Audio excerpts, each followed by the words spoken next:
Welcome, everybody, to Freelance Writing Direct. I'm your host, Estelle Erasmus, the author of Writing That Gets Noticed, Find Your Voice, Become a Better Storyteller, Get Published, which was named by Poets and Writers a best book for writers. Every week, I speak with novelists, with authors, with writers of every niche to talk about their tips, their tricks, their strategies, and how the sauce is made, including creative advice. I'll talk about essays and articles and share my own experience from 3 decades of publishing. So join me every week and grow your business and build your craft with Freelance Writing Direct. And don't forget to subscribe, rate, and review on iTunes. And follow along on Substack, where I share special clips for subscribers only at estelleserasmus.substack.com. Welcome, everybody, to this episode of Freelance Writing Direct. I'm your host, Estelle Erasmus, and today I'm delighted to have 2 people with us who have written and illustrated the book Inspired by Cats. And that is Bob Eckstein, who's back on the program. And I have another episode with Bob where we talked about a different book that he wrote about museums. And also Nava Atlas. Welcome. Thank you. So let me just introduce everyone. Nava has had some 20 books to her credit. She's known for her many vegetarian and vegan cookbooks, most recently the 5th edition of Vegan Soups and Stews for All Seasons. Nava is also the author of visual nonfiction, notably Literary Lady's Guide to the Writing Life, which spun off to the web archive literaryladiesguide.com, dedicated to women's classic literature with millions of views logged. Her latest book is Inspired by Cats, Writers and Their Muses, M-E-W-S, in parentheses, E-S, I love that, illustrated by Bob Eckstein. And Bob is an award-winning illustrator, New York Times bestselling author, and New Yorker cartoonist. His books include Footnotes from the World's Greatest Bookstores, Footnotes from the Most Fascinating Museums, The Illustrated History of the Snowman, and the complete book of cat names that your cat won't answer to anyway. He's a contributing editor for Writer's Digest and editor of The Bob. He lives in New York City. Welcome, both of you. Hi. Thank you. So let's talk about Inspired by Cats. I'm inspired by cats, even though I don't have a cat right now. I was a cat person my whole life. I had cats growing up. I had Mittens. I had a cat named Mazel. I had my beloved Lancelot. And then I had Percy, who was a beautiful orange cat. And he lived for 17 years. So I was always a cat person. And then lo and behold, my daughter, who's 16 now, wanted a dog. And that was 7 years ago. And we got a wonderful Havanese named Rose, who's just a darling, darling dog. But in my heart of hearts, I'm still a cat lady. So seeing this book and understanding the amount of research and curation that it took, I was A, impressed, B, I wanted to talk about some of the findings that you had. But first I want to talk about, like, where does an idea like this come from? And I know, Nava, you're connected to the whole literary world through your website and the archives and all that. But was it your idea and then you brought Bob in? Did you know Bob before? How did that all work? I met Bob through his wife, Tammy, who is a very talented artist in her own right. And she would always send me Bob's book as a way she's very proud of what he does. And we kept in touch sporadically over the years. And when the cat name book came out, one of you sent it to me. I don't know if it was you or Tammy, and I had the idea to do a roundup on my Literary Lady site of famous authors who love cats. I have another one about famous authors who love dogs. And it came out really well. It was very shareable. And from that, I think Bob had the idea of maybe putting something together for the back page of the New York Times book review. They always had a visual end paper, which I think they don't do anymore.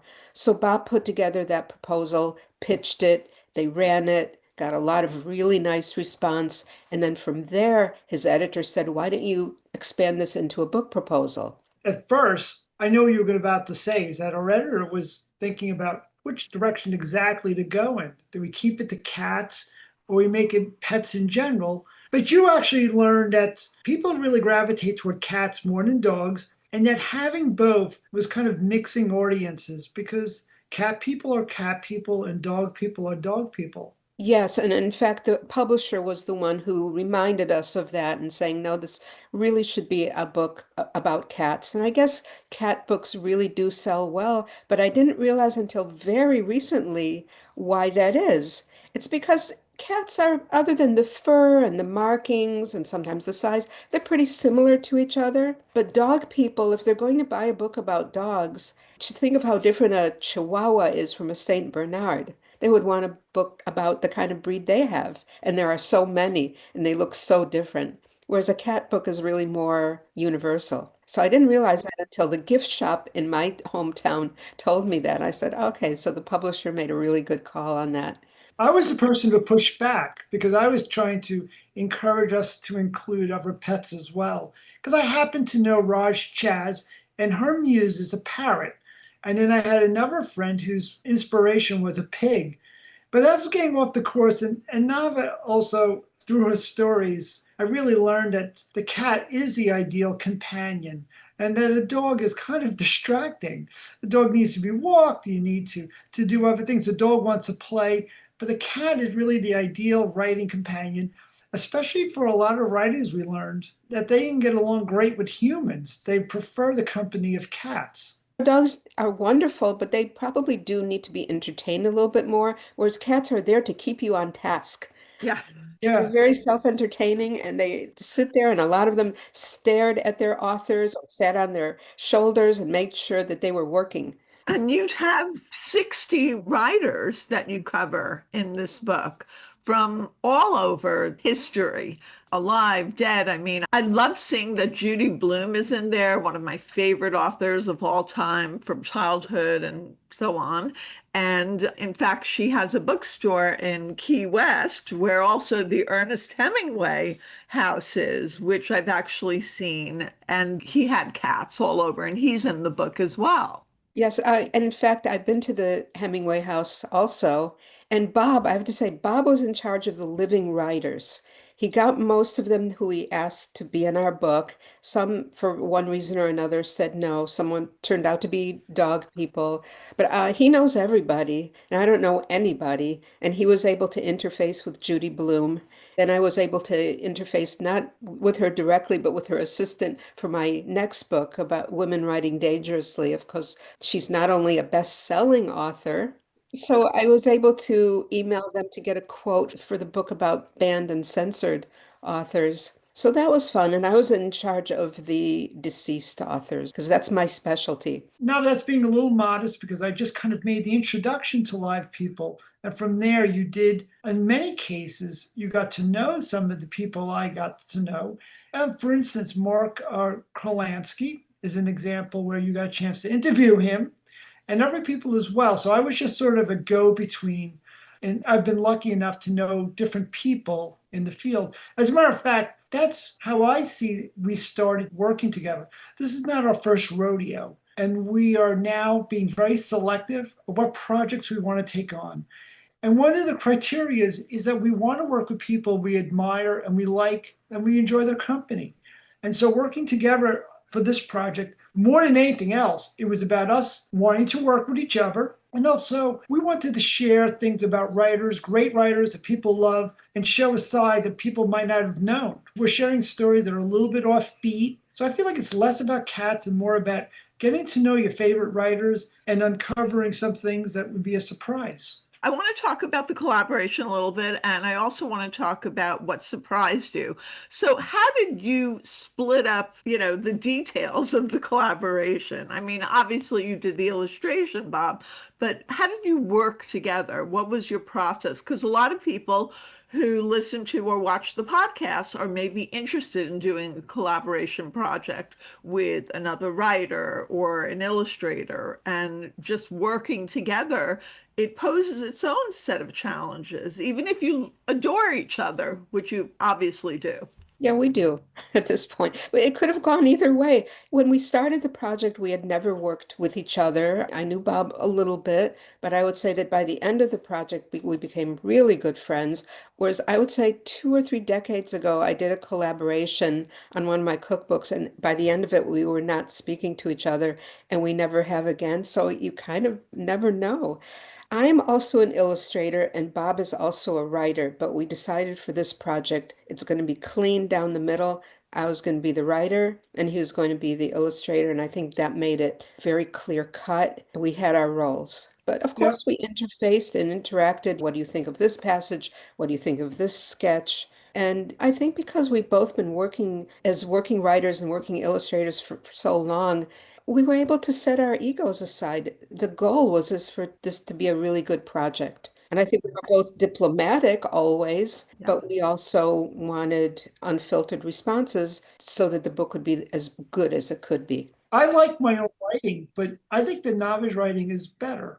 I like her writing very much. So I had this trust that I had to do my job, which is trying to make everyone in the book as sexy and nice looking as possible. Me and Nava were each other's encouragement, and I would lean on her for problems, which came up regarding certain people. But it's funny. One of the things that happened was we learned that everyone likes to be 20 pounds lighter and 20 pounds younger. 20 years younger, or 30, or 40 in the case of one of the authors. Actually, 50, right? In the way that they're Yeah. illustrated, you mean, in the way they look. And I just want to show a few of the, I'm going to show the Ernest Hemingway. Look at that. Now, obviously, I guess his estate would have been involved with that, not necessarily him. But am I wrong or right on that? Well, in a lot of cases, yeah, in a lot of cases, we dealt with the family because we needed permission. We asked for photographs. I love this one. Helen Gurley Brown. I'm a former magazine editor. Yeah, that was interesting, getting to know such different and interesting types of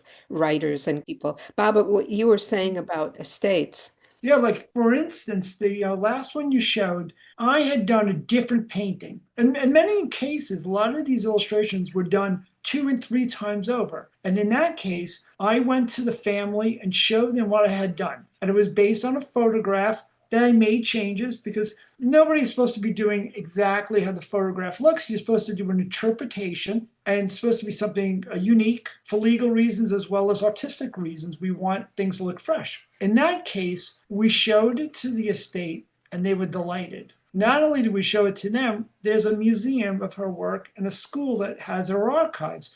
And for double checking, we checked with them. They loved the piece. And they said, with our blessing, we would love for you to use it. And we also would love to use the illustration for ourselves. And I said, I'd love to have that. I'm very flattered. Lo and behold, legally, the lawyers stepped in and said, you still are using a part of a photograph as a reference. So you need the approval of the photographer. The photographer has long deceased. We have no possible way of getting the permission. The people who owned the photograph, though, said it's fine, yet that still wasn't enough. And I wound up doing multiple illustrations before we had everyone happy, even though it didn't seem like there was ever a problem. But those are some of the challenges we encountered, as well as some other unique things. I want Nava to share her challenges. I'm going to remind her of one that we had. We scored on this wonderful writer from China. A friend of mine introduced me to what is China's one of the top writers there. And she had first submitted to us a few stories that were all a little bit gory. And I thought it was maybe a nice change of pace for the book, which is oftentimes sweet, and that's stories of cats that are just very heartwarming stories. But in this case, Nava and the editor thought that I was agreeing to something that was out of line. That would be an example of a challenge, going back to the author, asking her for some alternatives. And I'm going to pass the baton to Nava to finish that story. This is why I like to work with deceased authors. No, actually, All of the living authors were just lovely in here, but there was, I guess, a language barrier, and I guess the stories were a bit upsetting to me. And the editor of the book at Countryman Norton, also didn't like them, and we ended up choosing something that was a little bit more softer, not necessarily sweet. Shankade, it's this one. Oh, thank you, Nava. Most of the authors, it was not only delightful to learn about them, but about their process and also discover authors that I'd not necessarily read yet and that I'd like to, like this one, Chester Himes, who is called the father of the Black American crime novel. And I'm not a big crime novel reader, but just something like that really intrigues me. Yeah, it's really interesting because there's a lot of information connected to the cats in the writers' lives and how they feel about cats and how they equated writing process to working with cats. And I thought, I mean, like Helen Gurley Brown, I was fascinated with her section because she called everyone pussycat. That was her term of endearment. She very much equated herself to that feline mystery that she sees in cats. And I had an incident early on in my career where there was something called the book that they had at Cosmopolitan. So if you're contracted or potentially doing an essay or an article for them, you would go to the offices and you would look through the book.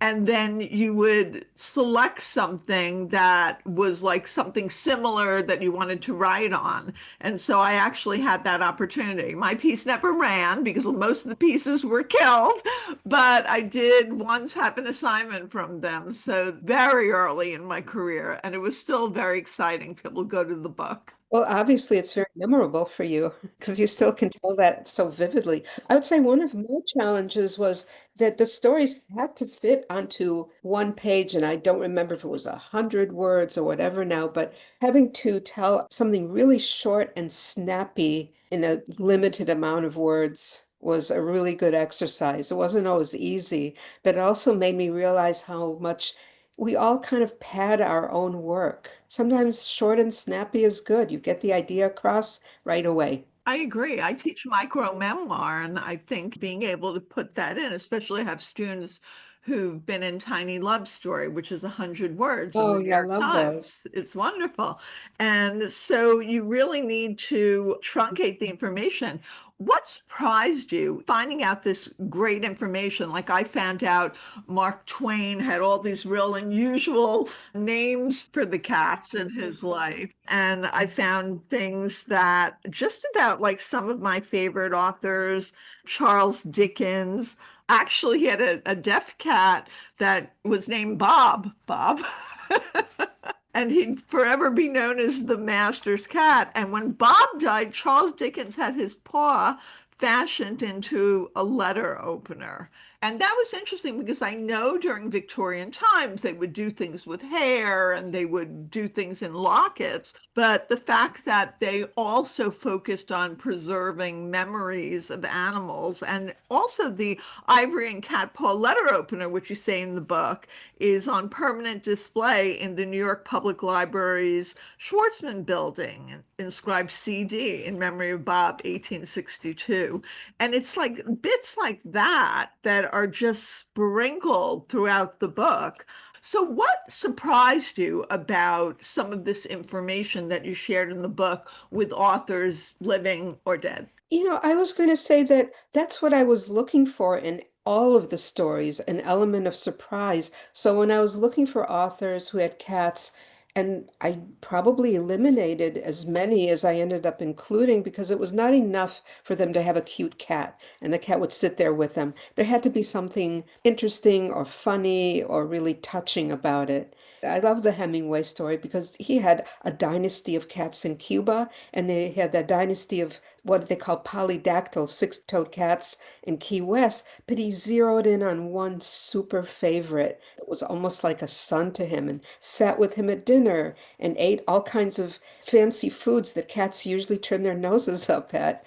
So I would say I wouldn't be able to choose one or two or three things that surprised me because that's exactly what I was looking for with each and every one of these stories. No, I agree with Nava in that she's created a real page turner. And as much as I think that cat people will love this book, because there's illustrations of cats with their beloved owners. This book is really more about what makes people tick. And I think that the stories really kind of give that sort of side of it because I'm very interested not so much in cats as much as inspiration. I love to know how people really get the motivation, where they get their creative juices from.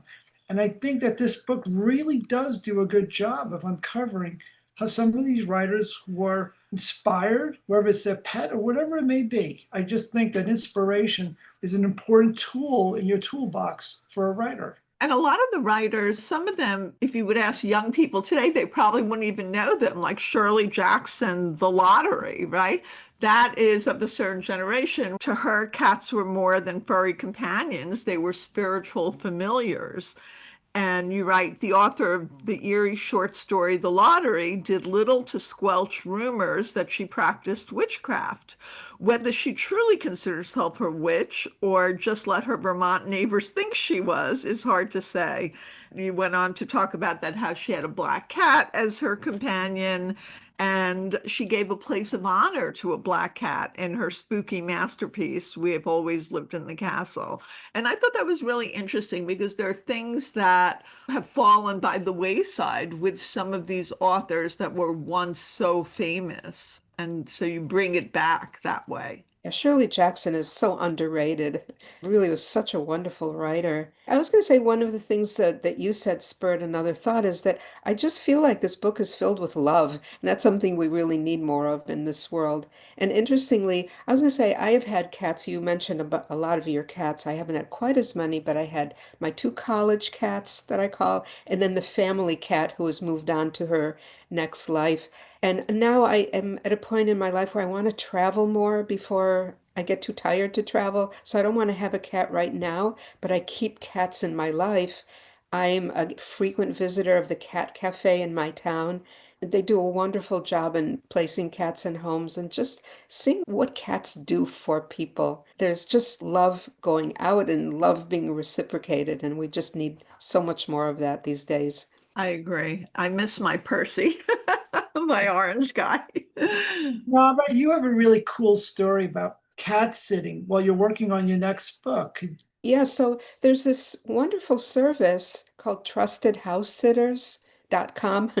And so people, when they go away, because pets don't like to be moved, they like to stay in their homes.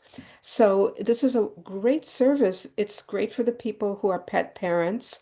They list their needs and what dates they need, and there's a star rating. And people who like to travel, because it's one of the largest expenses in traveling is the lodging. It's almost like my daughter calls it an Airbnb with cats, but no money is exchanged.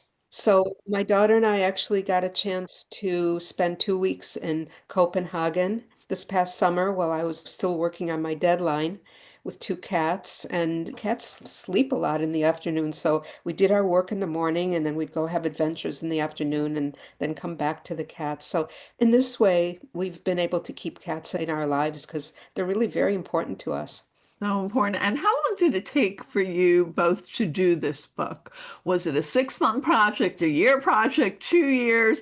I sense it might have been quick because, your subject matter and you had to reach out to the living ones, but you're also a very fast illustrator. I've seen you in action, Bob, doing beautiful, beautiful work. I mean, this is Norton, this is an imprint of Norton, and everything is just exquisite. The colors, the production values. So obviously that goes into a book. But presenting and providing the material, how long did that take for you? It was 6 months, not full time, a lot of time. And my daughter was very helpful with research, helping me find a little bit more, digging deeper, getting more obscure material that may not even be in a college library, like the book about Joseph Brodsky. It was pretty arcane and came up with a great story about him, the Nobel Prize winning poet.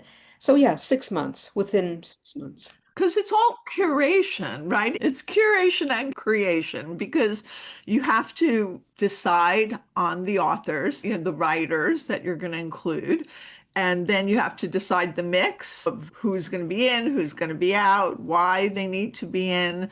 And you probably want to divvy up like the types of people, the men, the women, the types of how they use cats in their work and their life. Nothing can be too similar, which nothing is. So there's that process. But again, both of you are adept and experienced professionals. So I think pulling it together in that shorter time frame probably was something in your wheelhouse together. Sometimes it's really nice to have a tighter deadline because when you have a long deadline, you tend to use it maybe not wisely. So I prefer a tighter deadline, actually. What you said is exactly what I was going to say about curation. And this is like a really good part of the conversation for writers out there who are curious about what is the sort of process like and the cycle of a book.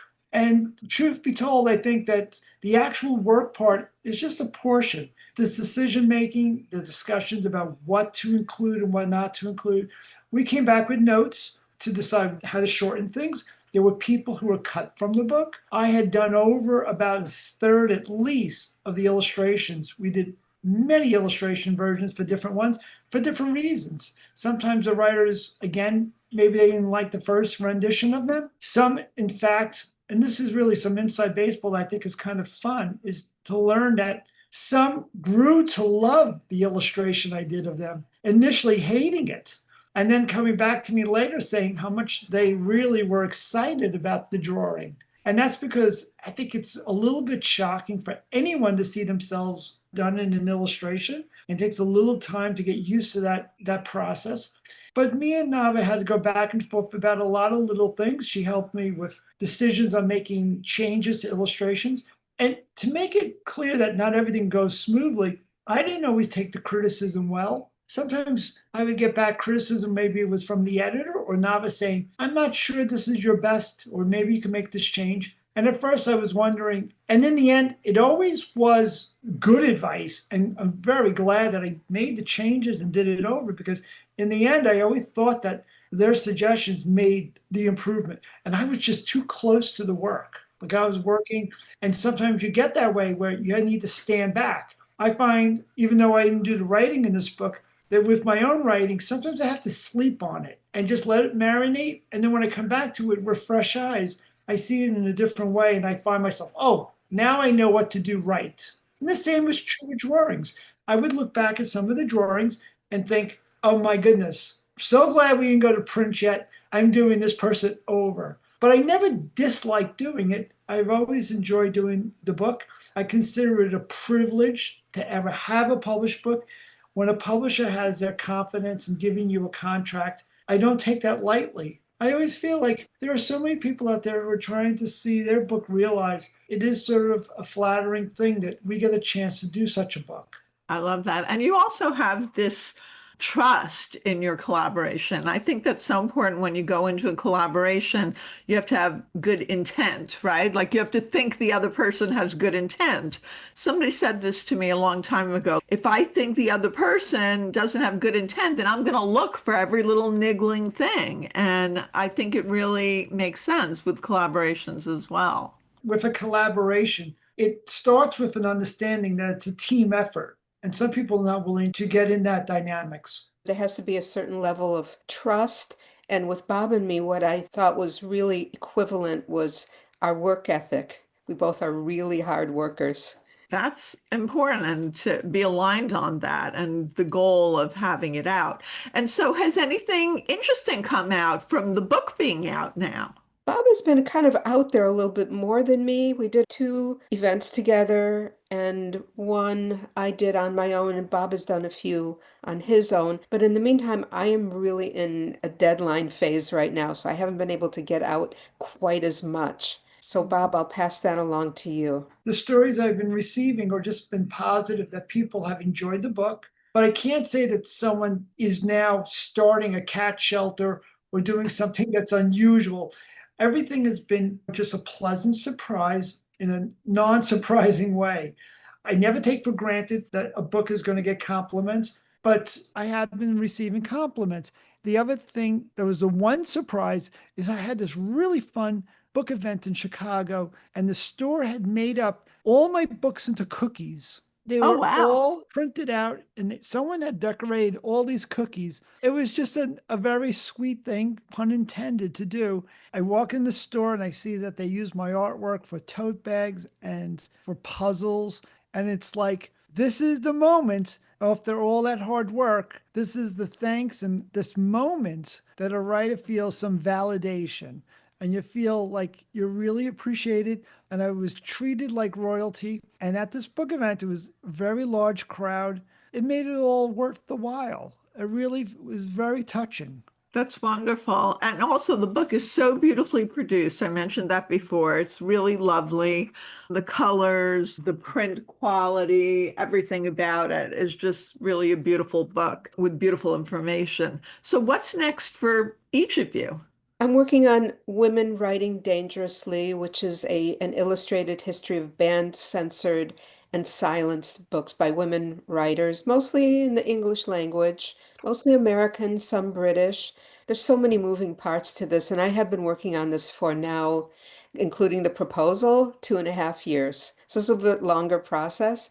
The prose also has to be very concise because I have a strict word limit so that we have plenty of room for visuals. I'm on my revision phase. And so I wanted to say it's a really different process. This was such a breeze in a way. I sent it in, the editor emailed me, I'm sending it straight to copy edit. That's never happened to me.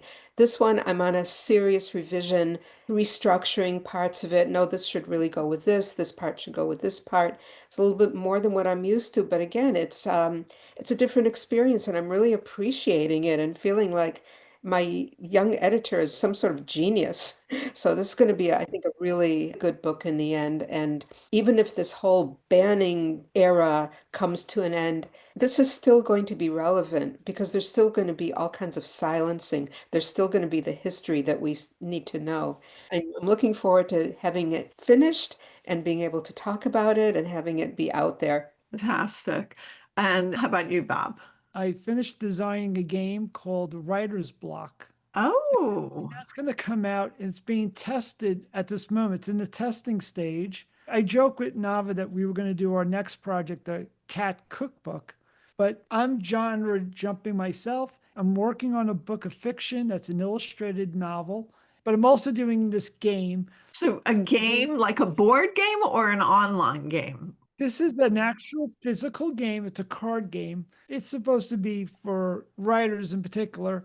It's like a fun way of making light of the fact that we're all trying to finish our book and become bestsellers. Wow, I love that. Navid, I want to just mention something about you changing genres, because this is like a very big topic in publishing where people are always taught to stay in their own lane. And Estelle, I'd like to hear your thoughts on that too, where people are always advised of trying to stay with a certain platform.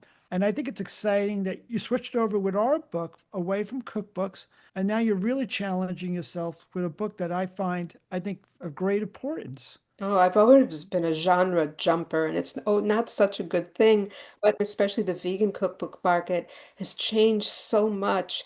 When I started out, and this was decades ago, I was one of 12 vegetarian authors who had broken into the mainstream. 12. Now you can't count the number of vegan cookbooks, podcasts, TikToks, everything. I'm thrilled about that. It means it's become mainstream, but I can't compete in it anymore. But I love creating books, so I had to barrel through and find a way to jump ship, so to speak. I've always been somebody who looks for new challenges, so I don't just stay in the same lane. So I'm working on a memoir now, and that's different than a writing book, but I've also been part of anthologies, and I'm also working on a novel that's years out. But I think that as creative people, we have to do what the muse takes us to do. I'm not somebody who is just focused on doing something to fit the standards of the time. I'm not writing romantasy because romantasy is the hot thing. First of all, with publishing, it's a slow game. So if romantasy is hot now, it might not be 2 years from now. So you have to do what's compelling you. I've always felt that, and I do believe that now. Even though I wrote a book on how to get noticed, I do know how to do that, but with writing or with platforms and with other things. But I still think that you have to follow your own heart about what you want to produce and create. I think that was more common in the past where authors weren't also expected to be their own platform and do all their own promotion. So a lot of the authors that I am researching for this current book, they wrote novels, plays, nonfiction, poetry. A lot of them were genre jumpers. That's what they did. They just could stay home with their cats or dogs and write. It's like society. People used to work in an office for 50 years and then get a gold watch. And back when people started jumping around, people were shocked at that. But really, that's the standard today. Nobody would expect somebody in their first job out of school to stay there for 50 years. So nobody. And so the standards have changed as well. And I think it supports that creative spark that people have. Is that how you feel, Bob? Well, it's interesting because I know some famous writers who are using a pseudonym for their jumping. One in particular is a million copy seller, serious fiction and nonfiction. It wants to do romance fantasy, not to follow the money, just because they're curious if they could take up the challenge. And yet they don't want to use their real name. So to me, it's a very interesting dilemma. I ask too, if you feel like people have to earn the right to go genre jumping. It's something you do later in your career after you establish yourself, or is this something that you could do in the very beginning of a career? And that seems a little more risky. You could see it both ways because I got so established as a cookbook author that it was difficult to break out. So if you get really entrenched in knowing, then somebody said, well, what is this cookbook author doing writing a novel or whatever, which I've tried to do also, not successfully. So you could look at it in both ways. Thank you so much. This was such a great conversation. And everybody, inspired by cats, writers, and their muses. Thank you so much for having us. It's been a pleasure. Follow me at EstelleSErasmus.com on my website and on social media, which is Instagram, TikTok, and Twitter at Estelle S. Erasmus. And we're now on YouTube for Freelance Writing Direct. Follow along, and soon everyone will be reading what you're writing.